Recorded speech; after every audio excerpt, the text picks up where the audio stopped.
درود پاک پڑھنے کے بے شمار فضائل و برکات ہیں، بہت ساری احادیث فضائل درود میں ملتی ہیں اور بہت سارے واقعات بھی ملتے ہیں۔ ایک بڑا امیزنگ، بڑا ہی حیرت انگیز واقعہ، سرور کائنات صلی اللہ تعالی علیہ وسلم میرے آقا ایک بار صحابہ کرام علیہ رضوان کے ساتھ کہیں تشریف لے جا رہے تھے کہ راستے میں پڑاؤ کا وقت آیا، قافلے کو اعلان کیا گیا کہ قافلے والے اب رک جائیں، کہیں غزوے میں شرکت کے لیے جا رہے تھے اور اپنا اپنا کھانا پینا کھا لیں اور جو بھی طبعی حاجات ہیں وہ پوری کر لیں۔ تو صحابہ کرام علیہ رضوان نے جب اپنے توشہ دان کھولے تو حالت یہ تھی کہ روٹی تھی مگر سالن نہیں تھا، صرف روٹی تھی اور کچھ نہیں تھا کھانے کے لیے۔ یہ صحابہ کون تھے؟ یہ میرے آقا کے ساتھی تھے، یہ قطعی جنتی تھے، یہ جان دینے جا رہے تھے۔ They are not on any holiday trip, وہ کسی گھومنے پھرنے کی ٹرپ پہ نہیں تھے، وہ تو اللہ کی راہ میں اپنی جان قربان کرنے جا رہے تھے۔ مگر حال یہ تھا، غربت کا عالم یہ تھا کہ فقط روٹی تھی، سالن نہیں۔ مگر کسی صحابی کی زبان پر شکوہ بھی نہیں تھا، کمپلین بھی نہیں تھی کہ حضور ہم آپ کا جان قربان کرنے جا رہے ہیں، دین کے لیے سب کچھ لٹا دیا مگر ہمارے پاس صرف روٹی ہے، کھانے کے لیے بھی کچھ نہیں ہے۔ زباں پر شکوے رنجو علم لایا نہیں کرتے، نبی کے نام لیوا غم سے گھبرایا نہیں کرتے۔ ان کے پاس کچھ نہیں تھا پھر بھی وہ راضی تھے، ہمارے پاس بہت کچھ ہے پھر بھی لوگوں کی زبان پر شکوے ہیں، کمپلینز ہیں۔ اب کیا ہوا دیکھیں، جب بندہ صبر کرتا ہے نا تو پھر کیسے غیبی مدد ہوتی ہے۔ شہد کی مکھی میرے آقا علیہ الصلوۃ والسلام کی بارگاہ میں حاضر ہوئی اور نبی پاک کے مبارک کانوں کے پاس بنبھنانے لگی۔ شہد کی مکھی کی ایک الگ ہی آواز ہوتی ہے۔ تو صحابہ کا عقیدہ دیکھیں کہ ایک صحابی عرض کرتے ہیں حضور ذرا یہ بتائیے یہ شہد کی مکھی آپ سے کیا عرض کر رہی ہے؟ اٹ مینز صحابہ یہ جانتے تھے کہ میرے آقا سب کی بولیاں جانتے ہیں۔ اب وہ شہد کی مکھی آقا علیہ الصلوۃ والسلام نے فرمایا کہ اس نے مجھے یہ کہا ہے کہ حضور آپ کے صحابہ ہمارے علاقے میں آئے ہیں، صرف روٹی ہے ان کے پاس، کھانے کو سالن نہیں۔ ہم مکھیوں میں یہ بے چینی پائی جا رہی ہے یا سیدی ہم نے قریب ہی ایک شہد کا چھتا بنایا ہوا ہے، ہم مکھیاں اسے اٹھا کر نہیں لا سکتے، آپ کسی صحابی کو ساتھ بھیج دیں وہ شہد لے آئیں تاکہ آپ کے صحابہ روٹی کے ساتھ شہد کھانا شروع کر دیں۔ نبی پاک نے مولا علی شیر خدا کرم اللہ تعالی وجہ الکریم سے فرمایا اے علی جاؤ اور جا کر شہد کا جو چھتا ہے وہ لے آؤ۔ مولا علی شہد کا چھتا لاتے ہیں، صحابہ اب روٹی کے ساتھ صاف شفاف میٹھا شہد کھا رہے ہیں۔ اب وہی مکھی یا کوئی اور مکھی پھر آ کے بنبھنانے لگی تو صحابی عرض کرتے ہیں حضور اب کیا کہہ رہی ہے؟ آقا علیہ الصلوۃ والسلام نے فرمایا میں نے اس سے سوال کیا کہ یہ تو بتاؤ شہد بناتی کیسے ہو؟ اب اس مکھی نے جواب دیا ہے کہ حضور جب ہم شہد چوسنے کے لیے، شہد کا رس جمع کرنے کے لیے مختلف باغات اور جنگلوں میں جاتی ہیں اور پھولوں کا رس چوستی ہیں۔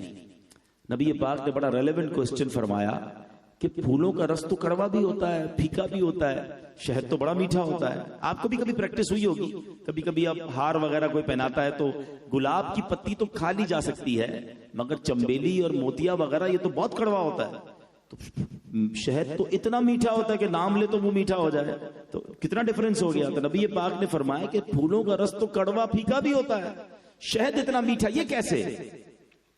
اللہ اکبر۔ اس مکھی نے کیا جواب دیا؟ وہ کہتی حضور بات دراصل یہ ہے کہ جب ہم مختلف پھولوں کا رس چوس لیتی ہیں نا اور جب ہم واپس آ رہی ہوتی ہیں تو آن دا وے ٹورڈز ہمارے چھتے کی طرف واپسی پر ہمارا ایک امیر ہوتا ہے اور حضور وہ آپ کی ذات پر درود پڑھنا شروع کر دیتا ہے اور حضور اس کی دیکھا دیکھی ساری مکھیاں آپ پر درود بھیجتی ہیں۔ یا سیدی کوئی اور کمال نہیں ہے، یہ آپ پر درود پاک پڑھنے کی برکت ہے کہ پھولوں کا کڑوا اور پھیکا رس شہد جیسا میٹھا ہو جاتا ہے۔ اچھا اب اس ایک واقعے کو، یہ ماشاءاللہ درود پاک کی بڑی مشہور و معروف کتاب آب کوثر، اس میں مفتی امین صاحب نے بھی اس واقعے کو نقل کیا اور بھی بزرگوں نے اس واقعے کو نقل کیا۔ اس ایک واقعے سے کیا کیا سیکھنے کو ملا؟ پہلے تھوڑا سائنٹیفکلی بات کر لیتے ہیں، اسٹوڈنٹس بیٹھے ہیں جنہوں نے سائنس پڑھی ہے تو اس میں ہمیں یہ بتایا جاتا ہے کہ جناب یہ پورا جو ہنی بی کا فارمولا ہے، فینومینا ہے، یہ سارا گھومتا ہے کوئین بی کے گرد، یعنی ایک ملکہ مکھی ہوتی ہے اور اس ملکہ مکھی کے تحت جناب شہد کا چھتا جو ہے پورا چلتا ہے، اس کا کنٹرول ہو جاتا ہے۔ میں ایک بار آسٹریلیا گیا، مدنی قافلے میں گیا تھا بیان کرنے، تو وہاں مجھے اسلامی بھائی ایک جگہ شہد کی جو ہے نا وہ فارمنگ پہ لے گئے، تو میں نے ان سے پوچھا کہ کیسے بناتے ہو؟ تو انہوں نے بتایا کہ ایک کوئین بی ملکہ مکھی ہمیں خریدنی پڑتی ہے اور جیسے ہی ہم اس کو چھتے میں ڈالتے ہیں نا تو اللہ کی شان دیکھیں کہ 2 کلومیٹر ریڈیس پر 2 کلومیٹر کے فاصلے پر جتنی مکھیاں شہد کی ہوتی ہیں وہ اس کے کنٹرول میں آ جاتی ہیں اور اب اس کا آرڈر مانتی ہیں. اور میں نے کہا اچھا جب شہد جمع ہو جاتا ہے اب یہ مکھیاں باہر کیسے نکلتی ہیں؟ تو وہ کہتا ہے کہ ہمیں کچھ نہیں کرنا ہوتا, اس ملکہ مکھی کو باہر نکال لیتے ہیں, آہستہ آہستہ تو باقی شہد کی مکھیاں بھی چلی جاتی ہیں, ہم اس سے شہد نکال لیتے ہیں.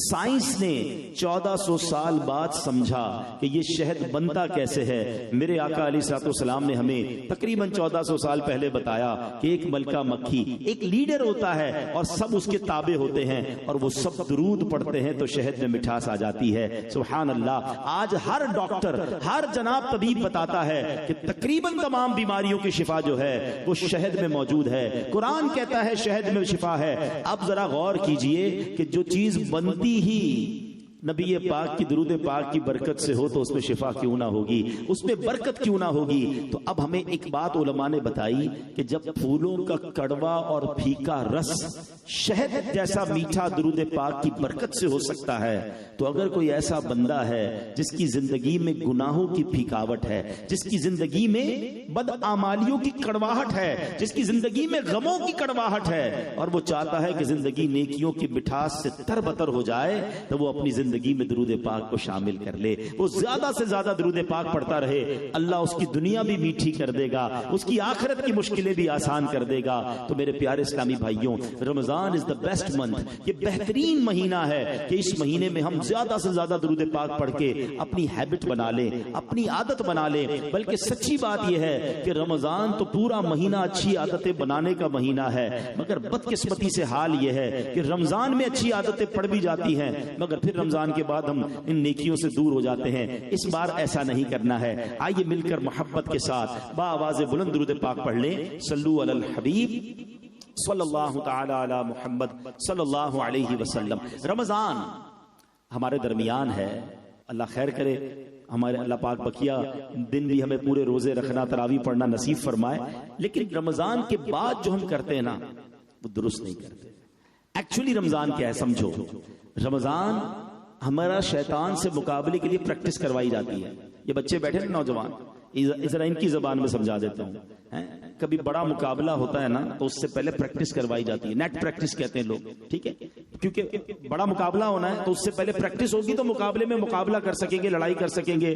یا جناب کوئی بھی سپورٹس ہوتا ہے, ایسے سمجھو کہ پورا مہینہ شیطان سے لڑنے کے لیے پریکٹس کروائی جا رہی ہے. شیطان بند ہے, رحمتوں کے دروازے کھول دیے ہیں, نیکیوں کا اجر بڑھا دیا ہے کہ تم پورا مہینہ پریکٹس کر لو کہ تم بھی نماز پڑھ سکتے ہو, تم بھی مسجد میں آ سکتے ہو, تلاوت کر سکتے ہو, اللہ کا ذکر کر سکتے ہو, گناہوں سے بچ سکتے ہو, روزہ بھی رکھ سکتے ہو. مگر جیسے ہی شیطان آزاد ہوتا ہے تو ایسا لگتا ہے پہلی بال پر ہی آؤٹ ہو جاتے ہیں. جیسے ہی چاند نظر آیا بندہ مسجد سے غائب. یہ کیا ہے؟ اب اپنے دل سے پوچھیں کہ ہم کیا کرتے ہیں, یہ کتنی بڑی مسٹیک کرتے ہیں. پورا مہینہ ہمیں رمضان عطا کیا گیا کہ نیک بن جاؤ. قرآن کہتا ہے تم پر روزے اس لیے فرض کیے لعلکم تتقون, تاکہ تم تقوی اختیار کرو. لیکن عجب معاملہ ہے کہ ایسے ہی رمضان جاتا ہے تو سب لوگ, کافی بڑی تعداد مسجدوں سے چلی جاتی ہے. اس بار ایسا مت کیجئے گا. بلکہ ایک اور بات کر لوں کہ یہ 10 روزہ تراویح, 11 روزہ تراویح, 5 روزہ تراویح یہ ٹرینڈ چلا ہے, ٹھیک ہے, لیکن اس کا مطلب یہ نہیں ہے کہ اب آپ کی ختم قرآن ہو گیا تو آپ کی تراویح بھی معاف ہو گئی. تراویح سنت موقدہ ہے, یہ پورا مہینہ آپ نے پڑھنی ہوگی. یہ الگ بات ہے کہ چلے ماشاءاللہ ختم قرآن ہو گیا, اب آپ کسی اور مسجد میں جا کر بھی پڑھ سکتے ہیں, کہیں اور بھی جا کر پڑھ لیں, لیکن تراویح معاف نہیں ہے. ہمیں تراویح پڑھنی اور اس کو سعادت سمجھے, بوجھ نہ سمجھے.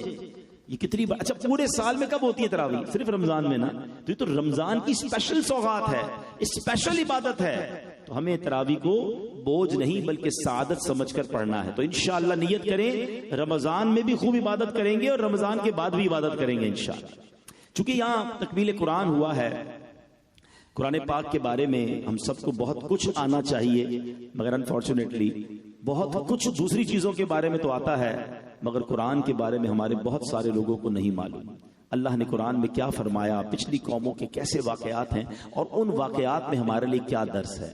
آج ایک ایسا ہی بڑا ہی عجیب و غریب, ون آف دا ہسٹوریکل, میں کہوں کہ تاریخ دنیا کے اگر عجیب و غریب واقعات جمع کیے جائیں تو ان میں سے وہ ایک واقعہ ہے, اور یہ واقعہ قرآن کا واقعہ ہے. اس واقعے کو پیش کرنے کے 2 مقصد ہیں. ایک تو یقیناً جو اس واقعے سے آپ کو درس ملے گا وہ پیش کرنا ہے, اور دوسرا یہ احساس دلانا ہے کہ یہ ہے رب کا قرآن، جس میں کیسے کیسے واقعات اور کیسی کیسی حیرت انگیز باتیں اور ہمارے لیے رہنمائی کے مدنی پھول ہیں. لیکن ہم بعض اوقات دنیا بھر کے ڈائجسٹ تو ناول تو پتہ نہیں کیا کیا ویب سائٹوں کو وزٹ کرتے ہیں، ان کی معلومات رکھتے ہیں، قرآن کی معلومات نہیں رکھتے. آج بات کرتے ہیں حضرت یونس علیہ السلام کی. سورہ یونس میں یہ واقعہ بڑا تفصیل سے موجود ہے اور ایسی عجیب و غریب داستان ہے حضرت یونس علیہ السلام کی کہ جب بھی پڑھیں تو ایمان تازہ ہو جاتا ہے. معاملہ کیا ہوا؟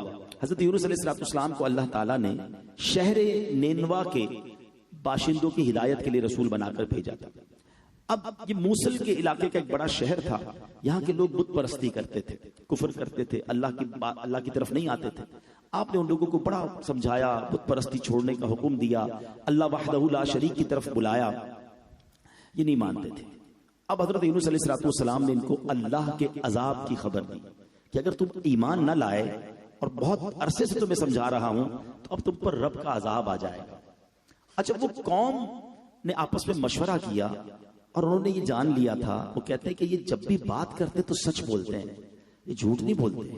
اللہ اکبر. ایمان نہیں لا رہے ان کی خدا پر، مگر یہ پھر بھی مان رہے ہیں کہ یہ سچے ہیں. میں یہ تھوڑا سا بریک لیتا ہوں واقعے میں.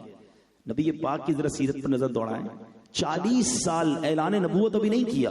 مکے والوں کے ساتھ جو بت پرست تھے، جو مشرکین تھے اور علمبردار تھے، ان کے سامنے میرے آقا نے جب لائف گزاری اور پھر 40 سال کے بعد فرمایا کوہ صفا پر کہ بتاؤ میں کون ہوں، تو مکے والوں نے کیا جواب دیا تھا؟ آپ صادق ہیں، آپ امین ہیں، آپ سچے ہیں، آپ امانت دار ہیں. اللہ اکبر. وہ لوگ جو رب کو نہیں مانتے تھے، مگر مصطفیٰ کریم علیہ السلام نے ایسا کردار پیش کیا کہ وہ بھی یک زبان ہو کر کہنے پہ مجبور ہو گئے کہ آپ سچے ہیں. اور آپ حضرت یونس علیہ السلام کی سیرت پڑھیں کہ آپ نے حالانکہ ان کو ان کی بات نہ ماننے کی وجہ سے، اللہ پر ایمان نہ ڈالنے کی وجہ سے عذاب کے بارے میں بتایا کہ تم پر اب عذاب آنے والا ہے، تو آپس میں مشورہ کیا یہ بات تو سچی کرتے ہیں، یہ ہیں انبیاء جو سچے ہیں. ہم اپنے بارے میں سوچیں کہ ہم سچے ہیں کہ نہیں. ہمارے بارے میں کوئی کہے گا کہ یہ سچا ہے، جب بولتا ہے سچی بات بولتا ہے. یہ غور کیجئے گا. مسلمان جھوٹا نہیں ہوتا. منافق کی نشانیاں جو کتابوں میں لکھی نا، اس میں ایک نشانی یہ ہے کہ جب بات کرے تو جھوٹ بولے. کوئی ہمیں کہہ دے منافق تو کتنا غصہ آئے گا، یار کیا بات کر رہا ہے، میں مسلمان ہوں. بھائی مسلمان ہو تو پھر جھوٹ کدھر سے آ گیا؟ مومن جھوٹا نہیں ہوتا، منافق جھوٹا ہوتا ہے. Check your self. بزرگ بیٹھے، پہلے ہم کبھی کبھی سنتے تھے کہ یار بندہ کبھی کبھی جھوٹ بولتا ہے، لیکن آج کل تو حال ایسا ہو گیا ہے کہ بندہ کبھی کبھی سچ بولتا ہے، ورنہ ہر معاملے میں جھوٹ بولنے کی عادت ہو گئی ہے. دوستوں کو ہنسانے کے لیے جھوٹ بولنا ہے، کامیڈی کے لیے جھوٹ بولنا ہے، ایسے ہی تفریح میں جھوٹ بولنا ہے، کاروبار میں جھوٹ بولنا ہے، گھر میں جھوٹ بولنا ہے، بچے کو باپ سے جھوٹ بولنا ہے، باپ نے گھاٹ سے جھوٹ بولنا ہے، شوہر نے بیوی سے جھوٹ بولنا ہے. یعنی جھوٹ تو ایسا لگتا ہے مسئلہ ہی کوئی نہیں ہے. اور پھر کئی لوگ ملتے بھی ہیں، کہتے ہیں یار گھر میں چین نہیں ہے، برکت نہیں ہے، بیماریاں دور نہیں ہو رہی ہیں. آپ کو پتہ ہے جھوٹ کی نحوست کیا ہے؟ حدیث پاک میں مضمون ملتا ہے جو بندہ ایک بار جھوٹ بولتا ہے نا، اس کی منہ سے ایسی بدبو نکلتی ہے کہ رحمت کا فرشتہ اس سے 1 میل دور ہو جاتا ہے. اب پتہ نہیں کتنا جھوٹ بولا ہے، کتنے فرشتے رحمت کے کتنے دور ہو گئے، تو اب بچا کیا ہمارے پاس؟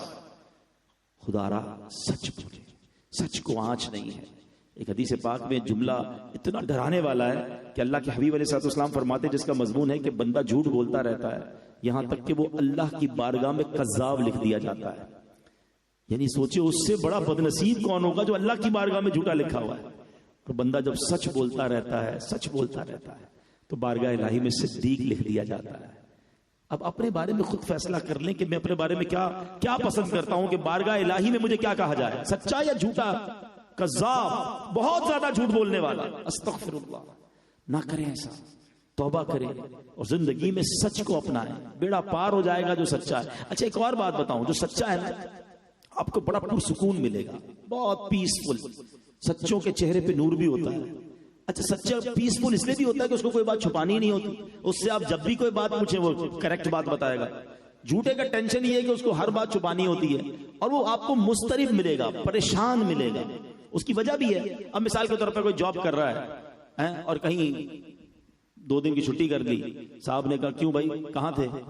کہا وہ نانی بیمار تھی تو وہ ہاسپٹل جا کے آیا تھا. اچھا تھوڑے عرصے کے بعد پھر 2-3 دن چھٹی کی. اب کیا ہوا؟ وہ نانی کا انتقال ہو گیا.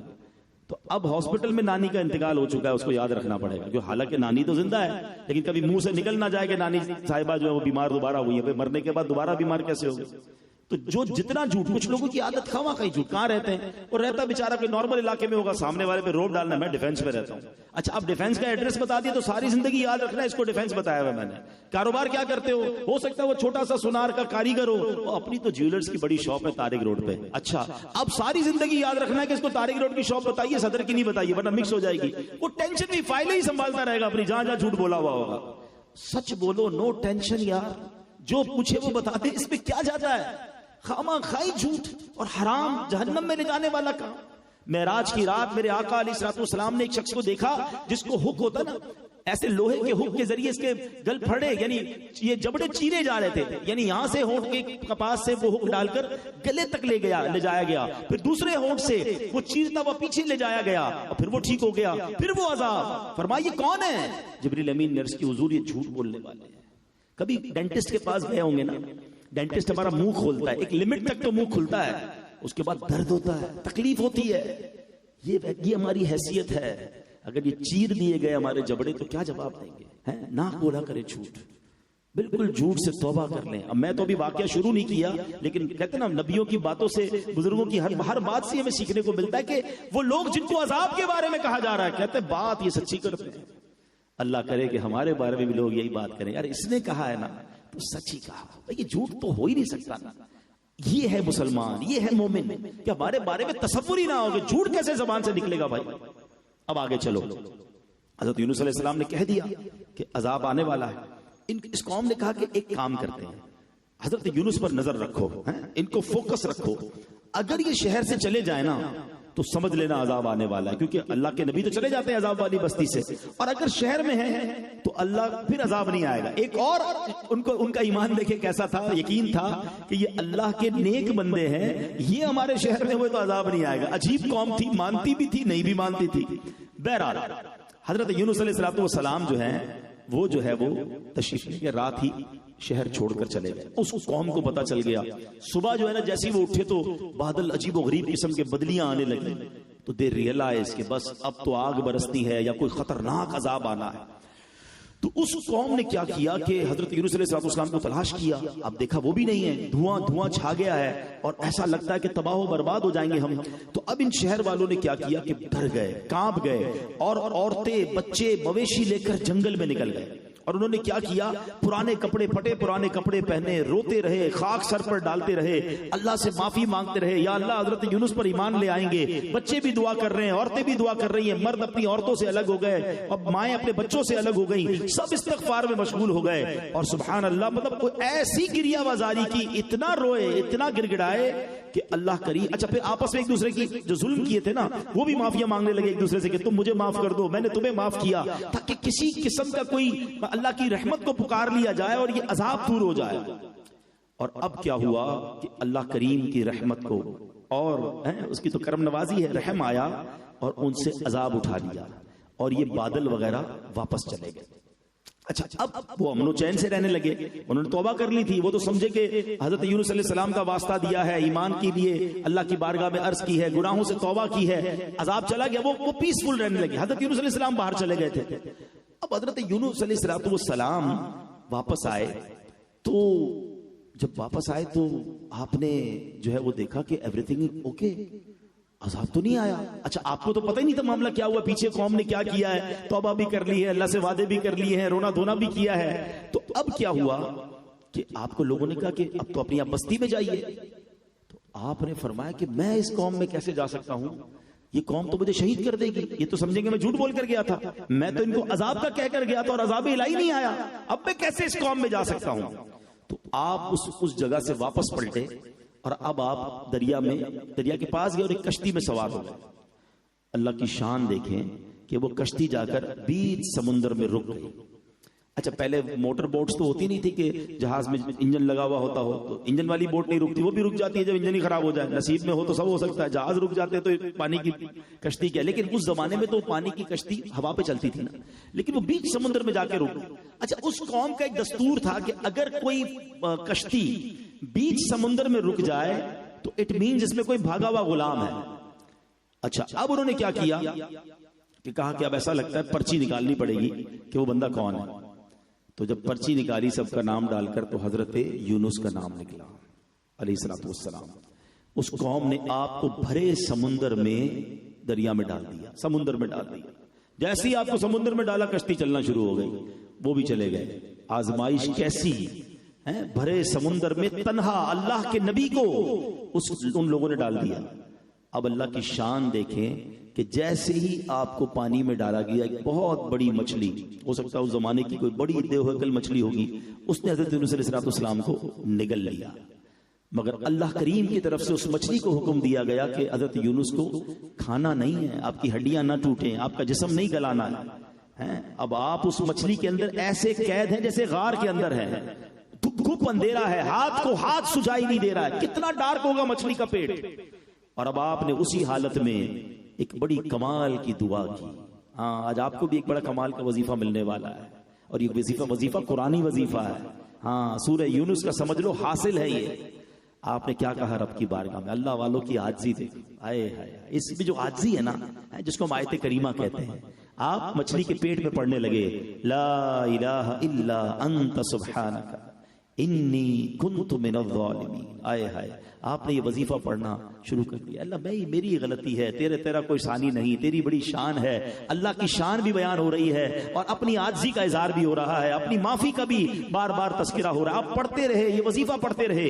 ایک روایت کے مطابق 40 دن تک, اور کچھ اور روایتیں بھی ہیں 12 دن کی بھی ہے, 7 دن کی بھی ہے, آپ مچھلی کے پیٹ میں رہے مگر آپ زندہ رہے. اتنی دیر میں تو بندہ قبر میں گل جاتا ہے, مگر آپ مچھلی کے پیٹ میں آپ زندہ ہیں. سبحان اللہ. اور آپ کو اب اس مچھلی سے نجات کیسے ملی کہ اس مچھلی نے جب آپ نے وظیفہ پڑھا تو اس اندھیری کوٹڑی سے اللہ کریم نے کیسے نجات دی کہ مچھلی نے کنارے پر آ کر آپ کو اپنے منہ سے نکال دیا. اور آپ اس کنارے پر جب رہے تو اب اتنے کمزور ہو گئے تھے, آپ کی جو سکن تھی نا, بتایا جاتا ہے جس طرح بچہ پیدا ہوتا ہے نا, اس کی جھلی کیسی ہوتی ہے, اس کی باڈی کیسی ہوتی ہے, بالکل کمزور, نحیف, ناگر ہو گئے تھے آپ, لاغر ہو گئے تھے, بالکل کمزور. تو اب آپ کھڑے بھی نہیں ہو پا رہے تھے اتنے دن جو آپ مچھلی کے پیٹ میں رہے تھے. تو پھر اللہ کی شان دیکھے, قرآن کہتا ہے کہ آپ جہاں لیٹے ہوئے تھے نا, وہاں ایک کدو کی بیل اگا دی گئی اور آپ اس کے سائے میں آرام کرتے تھے.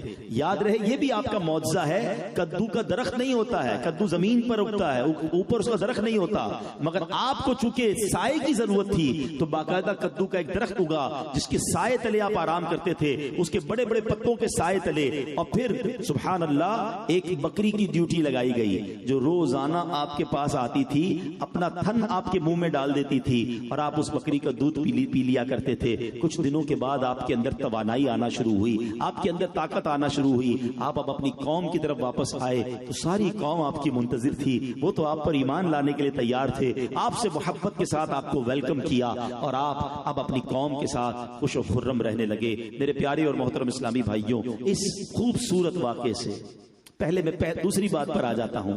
میں جب یہ واقعہ بیان کر رہا ہوں تو میں دیکھ رہا تھا اتنا انٹرسٹ تھا آپ سب کے چہروں پر, بچے بھی, بڑے بھی, بوڑھے بھی, کہ آگے کیا ہوگا, آگے کیا ہوگا. دیٹ از قرآن کریم. میں اس لیے اس واقعے کو بیان کرنا چاہ رہا تھا کہ میرے رب کے کلام میں ایسے ایسے واقعات ہیں, دنیا کی کہانیاں, دنیا کے ناول, دنیا کی سٹوریز پڑھتے اور پڑھاتے ہیں, کوئی ثواب نہیں ہے, بلکہ بعض اوقات تو بے حیائی کی باتیں ہیں تو گناہ ہوگا. یہ وہ قرآنی کہانیاں ہیں کہ خود بھی پڑھیں, بچوں کو بھی سنائیں, آپ کو ثواب بھی ملے گا اور بچوں کی تربیت بھی ہوگی. ہمارا یہی تو پرابلم ہے, ہمیں جناب جونی, مائیکل, سائیکل, پتہ نہیں کس کس کے واقعات یاد ہیں, نبیوں کے تو نام بھی یاد نہیں ہیں, صحابہ کے تو واقعات ہی یاد نہیں ہیں. یہ نہ کیجئے, خدا را اپنی اور اپنی فیملی کو قرآن سے جوڑیے. آج تکمیل قرآن کی محفل میں ہیں تو کم از کم قرآن سے دوستی کا درس لے کر جائیے کہ اب میں نے قرآن کو چھوڑنا نہیں ہے. آج تو حال یہ ہے کہ جناب قرآن سے ہمارا ایک تعلق بڑا پکا ہے سب کا. جیسے ہی نیا گھر لیا قرآن خوانی کرانی, جیسے ہی نئی دکان لی قرآن خوانی کرنا. بھائی دکان میں بعد میں جاؤں گا, بھائی پہلے قرآن خوانی. کیوں؟ پیسے چاہیے نا, ذرا برکت آتی ہے قرآن سے. اچھا افسوس یہ ہوتا ہے کہ جس کے گھر میں قرآن خوانی ہو یا جس کے دکان پہ قرآن خوانی ہو, وہ اس وقت بھی قرآن خوانی میں نہیں بیٹھتا ہے, وہ تو مدرسے کے بچے پڑھیں گے. یار میرا کام, میں تو فون پہ کام کر رہا ہوں. توبہ توبہ, یوں نہ کریں. قرآن اس لیے نہیں آیا کہ بس ہم اس سے بس اپنے کاروبار کی برکتیں کچھ حاصل کر لیں. قرآن کے اندر میسج کیا ہے یہ بھی تو سمجھو نا, اللہ نے کیا پیغام دیا ہے ہمارے لیے, اس کے لیے ٹائم نہیں ہے. قرآن اب رمضان میں کئی لوگ پڑھ رہے ہیں، پھر پورا سال وہ بھی قرآن سے دور ہو جائیں گے. وہ ایک واقعہ مدنی چینل پر ہی سنا تھا کہ ایک صاحب کسی کے گھر میں گئے، بڑے نیک آدمی تھے، دعوت ہوئی تو دعوت کھلائی پلائی چلے گئے، تو گھر والوں نے سوچا کہ ڈرائنگ روم میں جہاں دعوت کھلائی تھی وہاں کچھ بڑے قیمتی پیسے بھی پڑے ہوئے تھے، وہ کہاں گئے؟ کہ نہیں یار وہ بندہ تو بڑا نیک تھا، چور تو نہیں تھا، لیکن پیسے غائب ہو گئے. ایک سال بعد وہ شخصیت پھر آئی تو کہا حضرت ناراض مت ہوئیے گا، پچھلے سال بھی آپ آئے تھے، ایک بڑی رقم تھی ہماری، آپ نے دیکھی تھی، یہ نہ سمجھیے گا ہم آپ پر الزام لگا رہے، لیکن وہ جب سے آپ آئے تھے جب سے غائب ہوئی ہے. وہ بزرگ رونے لگ گئے. تو میزبان کہتے نہیں نہیں آپ ناراض نہیں ہو، آپ پر الزام نہیں لگا رہے. تو کہا نہیں میں اس لیے نہیں لو رہا تم مجھ پہ الزام لگا رہے ہو، مجھے افسوس یہ ہے کہ ایک سال ہو گیا ہے تمہارے گھر میں قرآن ہی نہیں کھلا ہے. کہا حضرت یہ کیسی بات کر رہے ہیں؟ کہا ڈرائنگ روم میں وہ سامنے قرآن پڑھا، ذرا اٹھائیے. وہ جلدان جب جیسے ہی کھولا تو پیسے اس کے اندر پڑے تھے. کہا مسئلہ یہ تھا جب تم مجھے ڈرائنگ روم میں بٹھا کر کھانا لینے گئے تھے تو تمہارے پیسے بکھرے ہوئے تھے، میں نے سوچا کہ کھو جائیں گے، قرآن کے اندر رکھ دیتا ہوں، روز تلاوت ہوتی ہوگی، جیسی صبح کھولیں گے تو آپ کو مل جائیں گے. اس کا مطلب ایک سال ہو گیا آپ کے گھر میں قرآن ہی نہیں کھلا ہے. سوچو نا، ہمارا بھی تو یہی حال نہیں ہے. وہ ایک پوسٹ دیکھی تھی سوشل میڈیا پر، واٹس ایپ یا Facebook, online since 10 minutes before، 10 minute پہلے آن لائن تھا، اور قرآن ایک سال پہلے آن لائن کیا تھا، 12 مہینے پہلے. ایسا نہ کرو، قرآن سے آج دوستی کر لیں. آج یہ ختم قرآن کی محفل میں پکی سچی نیت کر کے جائیے، رب کا کلام میرے اور آپ کے لیے ہے، ہم ہی نہیں پڑھیں گے، مسلمان ہو کر قرآن نہیں پڑھیں گے، قرآن سمجھیں گے نہیں. دنیا بھر کے میسج پڑھنے کا ٹائم ہے، اللہ کا پیغام سننے اور پڑھنے کا ٹائم نہیں. میں نے صرف ایک واقعہ بیان کیا، ایسے 100 کے قریب واقعات قرآن میں موجود ہیں. 90 کے قریب وہ آیتیں ہیں جس میں رب نے مجھ سے اور آپ سے بات کی ہے، یا ایھا الذین آمنو کہہ کر، اے ایمان والو. آپ کو پتا ہے اللہ نے کیا بات کی ہے، کیا پیغام دیا ہے؟ ہمیں پاس تو وہ بھی ٹائم نہیں ہے پڑھنے کا. یہ چلے گا اللہ کی بارگاہ میں کہ یا اللہ بہت بیزی تھا، فیملی کو بھی ٹائم دینا تھا، کاروبار بھی بڑا تھا، اس لیے میں پڑھ نہیں سکا.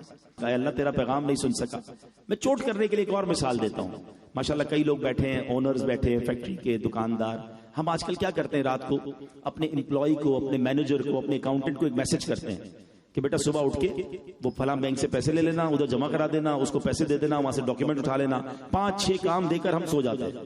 اب پتہ ہے ہم دیر سے بھی اٹھیں گے تو یہ ہمارے سارے کام ہو گئے ہوں گے. اس کی ڈیوٹی یہ ہے کہ صبح اٹھ کے ہمارا میسج سنے گا اور ہمارے کام کر لے گا. کسی ایک دن آپ اٹھیں اور اپنے مینیجر کو پوچھیں کیا ہوا بیٹا وہ سارے کام ہو گئے؟ تو کہے وہ صاحب وہ آپ کا میسج سننے کا ٹائم نہیں ملا.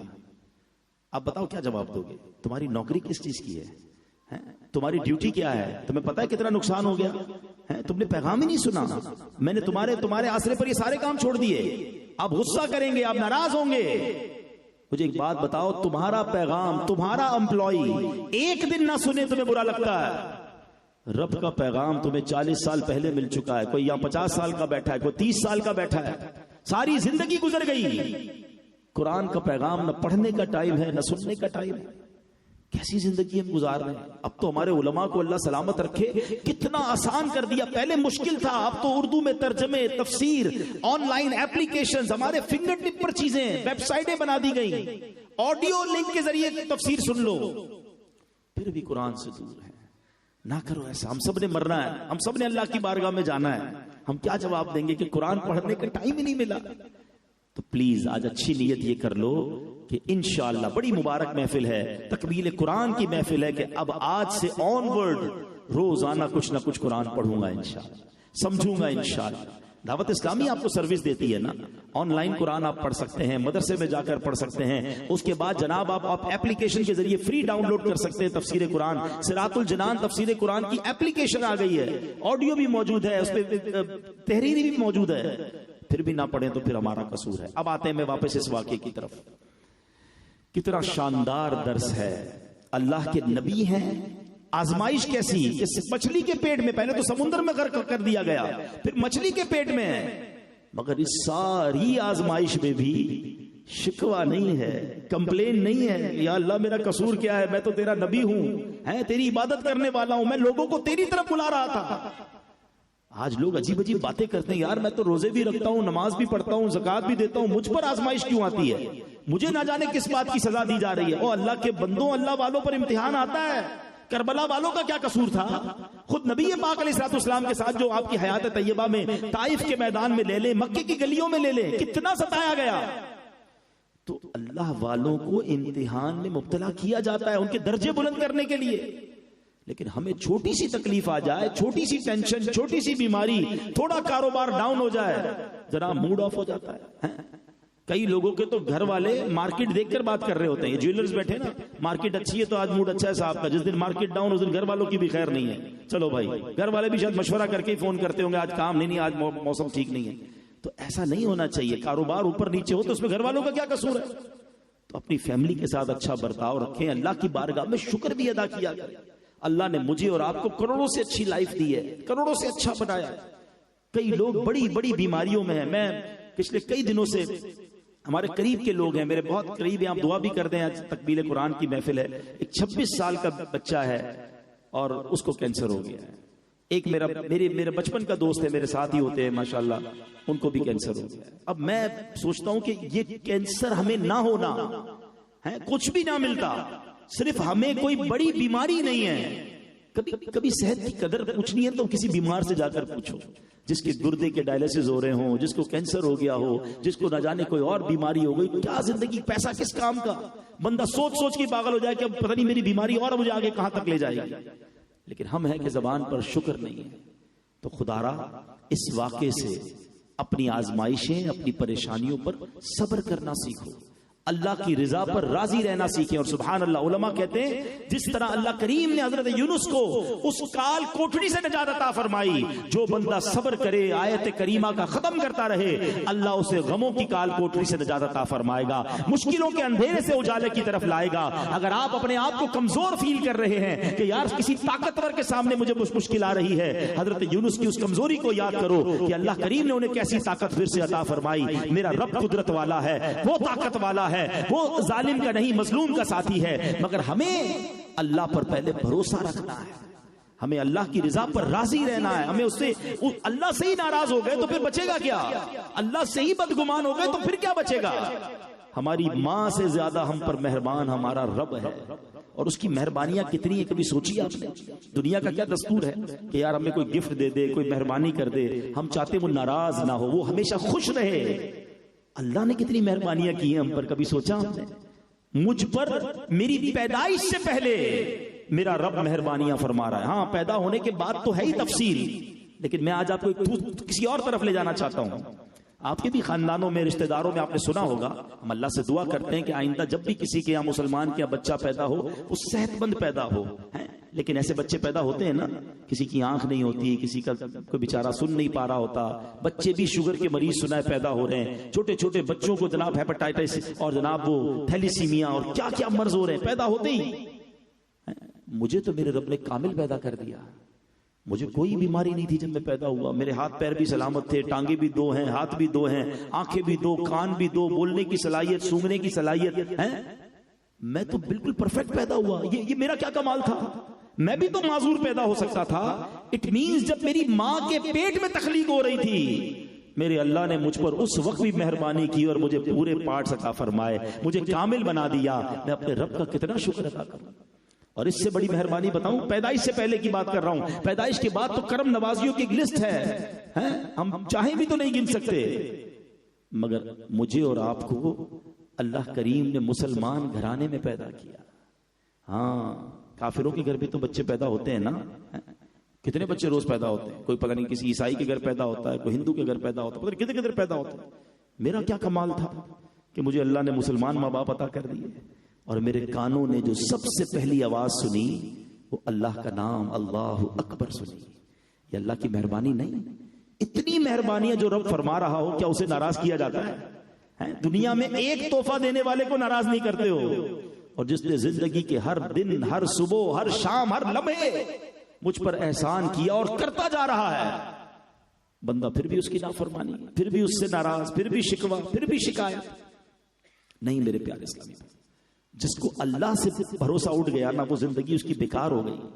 آج ایک نیت کر لو، بس اپنے رب کی رضا پر راضی رہو۔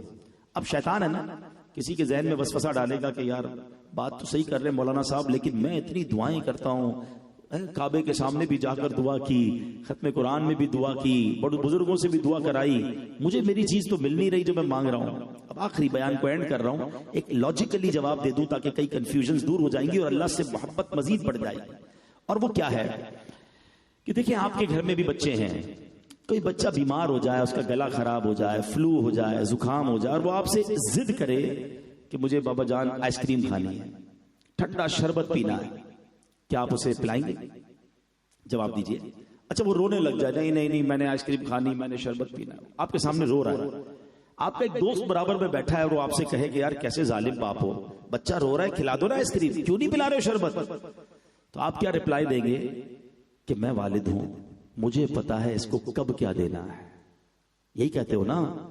اب میرا ذرا جملہ دل کے کانوں سے سننا، تم والد ہو، تمہیں پتا ہے بچے کو کب کیا دینا ہے، میرے مالک کو نہیں پتا مجھے کب کیا دینا ہے، میں رو رہا ہوں یا اللہ دے دے، وہ نہیں دے رہا، ارے یہی بہتر ہوگا میرے لیے، مجھے کیوں اللہ پر بھروسہ نہیں ہے کہ اگر مجھے میری کوئی خواہش پوری نہیں ہو رہی، اگر مجھے گھر چاہیے اور مجھے گھر نہیں مل رہا، کیا پتا وہ گھر تو مل جاتا میرا ایمان چلا جاتا، وہ گھر تو مل جاتا کوئی ڈکیت آنے والے تھے جو مجھے جان سے مار دیتے یا معذور کر کے چلے جاتے، اللہ کریم نے چھوٹے گھر میں رکھا ہے اور جنت کا بڑا گھر تیار کر رکھا ہے، میں کیوں اللہ پر بھروسہ نہیں کر رہا؟ اپنے ماں باپ پر تو بھروسہ ہے کہ جب بھی میری ماں نے فیصلہ کیا، جب بھی میرے والد نے میرے بارے میں فیصلہ کیا، وہ بہترین اور بے لوث فیصلہ کیا، میرے خالق نے میرے لیے کوئی فیصلہ کیا جو میری ماں کو بھی پیدا کرنے والا ہے، میری ماں کے دل میں میرے لیے رحم ڈالنے والی ذات وہ خالق کی ہے، اس پر بھروسہ کیوں نہیں کرتا؟ اس سے شکوہ کیوں کرتا ہوں؟ یقین کرو جس دن تمہیں اللہ پر بھروسہ ہو گیا، رب سے محبت ہو گئی، اس کے فیصلوں پر یقین ہو گیا، زندگی کا مزہ آنے لگ جائے گا،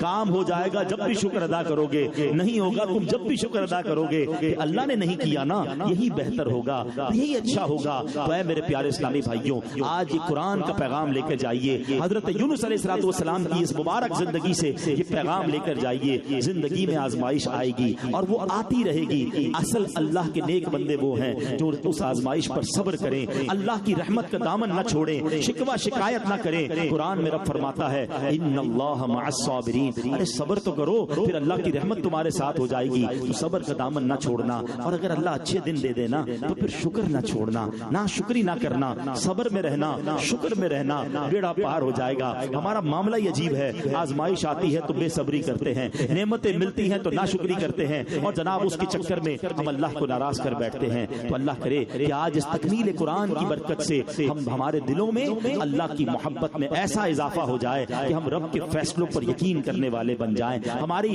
رب سے محبت اتنی بڑھ جائے کہ ہم اللہ کے ہر کام میں بہتری سمجھیں، اور پھر اس کے بعد صبر اور شکر کے ساتھ لائف گزارے۔ اور دوسرا میرا جو پیغام ہے کہ دیکھیں قرآن سے دور مت جائیے گا، نماز سے دور مت جائیے گا، اس رمضان نے جانا ہے، اگر ہم نے نماز سے دور نہیں جانا، ہم رمضان میں بھی رحمان کے بندے ہیں، ہم رمضان کے بعد بھی رحمان عز و جل کے بندے ہیں، رمضان میں بھی نماز فرض ہے، رمضان کے بعد بھی فرض ہے۔ اس بار رمضان ہماری زندگی کا ٹرننگ پوائنٹ ہونا چاہیے۔ لوگ کہیں ہم سے کہ یار آپ تو 5 وقت کے نمازی بن گئے، ہم جواب دیں کہ بس رمضان میں ایسی عادت پڑی ہے کہ اب مسجد سے دور جانے کو جی نہیں چاہ رہا، اب سجدوں سے دور جانے کو جی نہیں چاہ رہا، جس کریم نے اتنی مہربانیاں کی ہیں اسے ناراض کرنے کو جی نہیں چاہ رہا۔ تو اللہ کرے کہ ہم نیک بن جائیں، نمازی بن جائیں، اور آج کے دور میں اگر آپ اس کو کنٹینیو کرنا چاہتے ہیں، پنکچوئل بننا چاہتے ہیں نماز کا اور دین کے کاموں کا، تو پھر دعوت اسلامی کا ماحول تھام لیجئے کہ جہاں سارا سال نمازوں کا سنتوں کا درس دیا جاتا ہے، اس مدنی ماحول سے جب آپ وابستہ ہو جائیں گے تو انشاءاللہ نیکیاں کرنا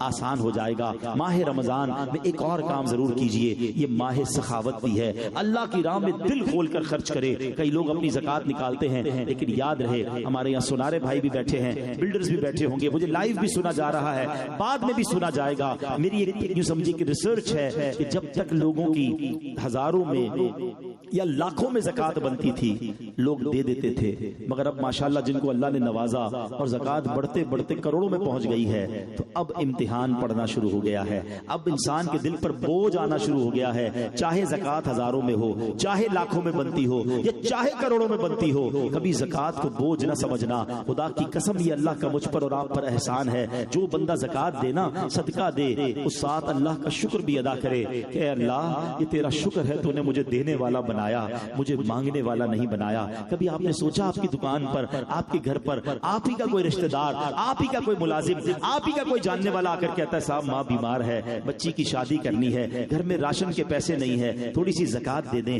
کبھی آپ نے سوچا کہ اس کی اور میرے اندر کیا فرق ہے, یہ میرے پاس مانگنے آیا ہے, میں بھی تو اس کی جگہ کسی کے پاس مانگنے جا سکتا تھا, میں بھی کسی کے دروازے پر کھڑا ہو سکتا تھا کہ میری ماں بیمار ہے, میرے پاس علاج کے پیسے نہیں, میری بہن کی شادی ہے مگر جہیز کے پیسے نہیں, میں بھی تو کسی کے دروازے پر زکات مانگنے جا سکتا تھا. میں نے ایسا کون سا نیک کام کر لیا کہ اللہ نے مجھے نواز دیا اور میں زکات دینے والا بن گیا؟ خدا کی قسم اس میں ہمارا کوئی کمال نہیں, یہ صرف رب کی مہربانی ہے. تو کبھی بھی اللہ کی راہ میں خرچ کرتے ہوئے اترانا نہیں, روب نہ جمانا کہ میں نے خرچ کیا ہے. ارے اللہ کی مہربانی ہے, اللہ نے دیا ہے تو ہم اس دینے کے قابل بنے ہیں. صدقہ بھی دیا کرو, خیرات بھی دیا کرو, زکات بھی دیا کرو, ساتھ سجدہ شکر بھی ادا کیا کرو کہ مولا تو نے دینے والا بنایا, یہ فقط تیری مہربانی ہے. تو زکات کو بوجھ نہ سمجھے. حدیث پاک کا مضمون ہے زکات مال کا میل ہے, یہ جس مال میں مل جاتا ہے اس کو برباد کر دیتا ہے. جو اپنی زکات روک کے بیٹھتے ہیں, کیلکولیٹ صحیح نہیں کرتے, ہم دیکھتے ہیں بعد میں بیماریوں میں, بعد میں اور پرابلمز میں ان کے پیسے خرچ ہو رہے ہوتے ہیں. پوری زکات دیں. یہ ہسٹری ہے کہ جس نے رزق حلال کمایا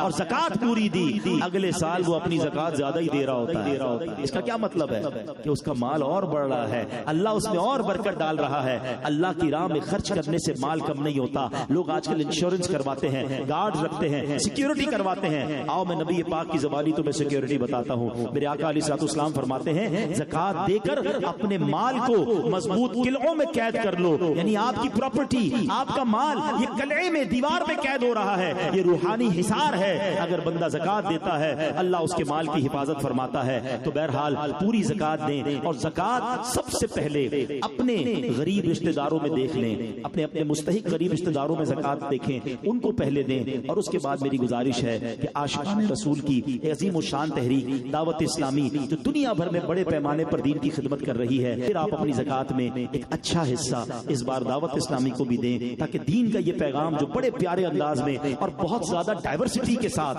بہت ساری جہتوں میں ہو رہا ہے, ہمارا بھی اس میں بھرپور ساتھ ہو جائے. اللہ کریم ہمیں عمل کی توفیق عطا فرمائے.